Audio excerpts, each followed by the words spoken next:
Frustrated by battlefield losses and the lack of a quick breakthrough, the US has again struck Iran's Natanz nuclear site.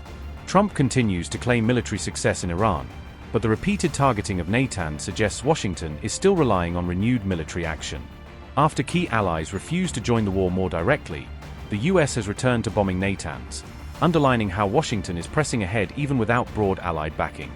At the beginning of this conflict, I made it really clear that we wouldn't join the offensive strikes that the US and Israel were carrying out on Iran, but we're not joining the war. We are allowing the US to use our bases. As the war enters its fourth week, the conflict is also casting a shadow over Nowruz, with celebrations in Iran disrupted by airstrikes, fear, and uncertainty. The US and Israel launched another strike on Iran's Natanz uranium enrichment facility on March 21st, according to Iranian and international reporting. The attack took place on Saturday morning, with Reuters citing Iranian reports that the facility had again come under airstrike. Iranian media said no radioactive leaks occurred after the strike and that residents living near the site were not in danger. IAEA Director General Rafael Grossi has repeatedly called for military restraint around Iran's nuclear sites in order to avoid a nuclear safety incident. Notably, Natanz, Iran's main uranium enrichment site, had already been hit in the first week of the war, with satellite images showing damage to multiple buildings. The facility is located about 220 kilometers, or 135 miles, southeast of Tehran. Natanz had also been targeted during the 12-day Iran-Israel war in June 2025 by Israeli strikes and by the United States. The latest strikes came as the US moved 3 more amphibious ships and around 2,500 Marines toward the Middle East to reinforce its forces. Around 8,000 service members were being sent to support ongoing operations once the Boxer Group linked up with the Tripoli Group, according to Anadolu Agency.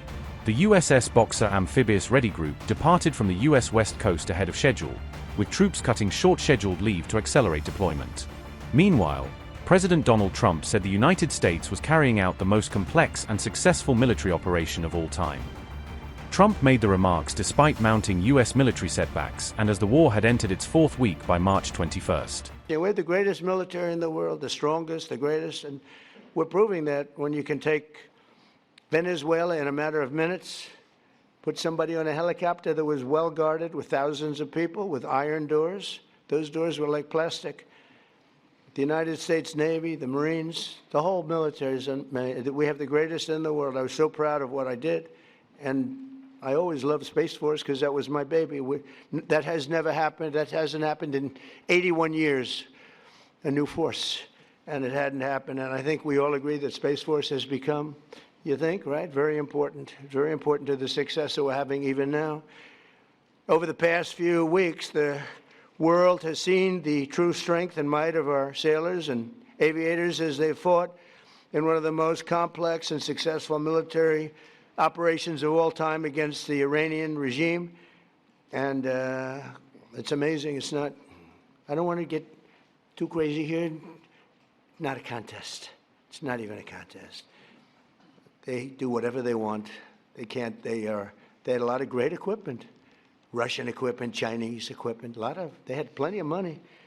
That equipment was useless against us, useless. No force on earth can beat the American sailors or the American military. We're the strongest in the world by far.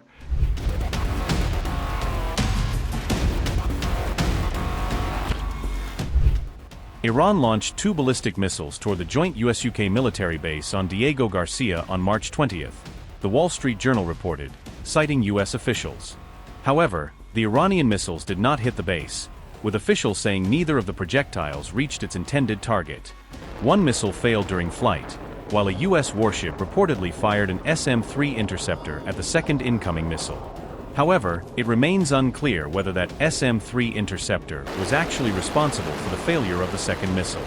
With this latest attack, Iran appears to be demonstrating a potential ability to strike targets far beyond its previously acknowledged missile envelope, placing almost the whole of Europe within theoretical reach. At the same time, several of America's European allies have kept their distance from direct participation in the war, despite pressure from President Donald Trump for greater support. Earlier, UK Prime Minister Keir Starmer reiterated that Britain would not be drawn into Donald Trump's wider war against Iran, even while working with partners on maritime security concerns.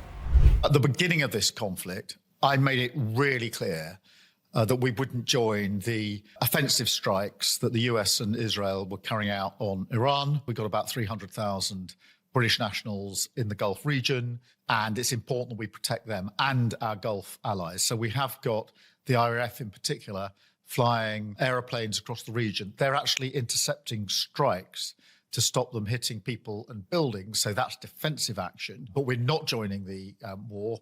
We are allowing the US to use our bases, but again for defensive, collective self-defense, to take out basically the ability of Iran to put missiles into the air that are going or may go to attack our Gulf allies and our people in the Gulf. So not going to war, simply taking necessary defensive action to protect British lives and British interests. Whether it's conflict in the region, whether it's the impact on oil and gas, or just the worry that most people have about how's this going to impact me in my home, the best way to reduce the impact is to de-escalate, to get to the end of hostilities and then get to a negotiated settlement. And we're speaking to all of our allies to try and make sure that that happens as quickly as possible. The Strait of Hormuz is a really important shipping lane. It's basically how the Gulf states access, well, the rest of the world, and a lot of oil and gas comes through the Straits. Iran is stopping shipping getting through the Straits. That is having an impact on oil and gas prices. We need to get the Straits back open as quickly as possible. We've been talking, particularly in recent days, to our allies about this, the US, European partners, to Gulf states. I'm not going to pretend it's easy to do this, but it is really important that we do it because whilst the Straits are not in full operation, the price of oil and gas goes up, and I know that then affects everybody at home. Although I do just want to say this to reassure people. In the United Kingdom, for households, we cut energy bills about £117 averagely for households, and we are going to cap that. We are capping that to the end of June. So I know people are worried, but just on household energy bills, be assured that in 3 weeks' time, they're actually going to be cut and then capped for 3 months. In the meantime, we will do everything we can to de-escalate the situation in the Gulf, because that is the best way to deal with the impact on the cost of living. We've got a number of military bases in the Middle East. They've been targeted by Iran. So in order to protect them, we had already pre-deployed anti-drone capability, radar capability. We already had our planes there, RAF pilots. We put more of those into the region. And from about an hour or two after the conflict started, they've been working 24/7 in the skies, taking out the incoming strikes from Iran, which is protecting our bases and our people in those bases. I'm really conscious that whatever's going on in the world, for most people, the issue they're most concerned about is the cost of living. Can I make ends meet? Can I pay my bills? Are my bills going to go up? And there's a real sense of worry about that. Now, I get that because when I was growing up, we didn't have enough money to pay our bills. And therefore, we literally had to sit around our kitchen table discussing how we would cope. So I know that anxiety feels like. It's sort of knot in the stomach when you know you can't pay the bills. That's why this government has said that dealing with the cost of living is the number one priority.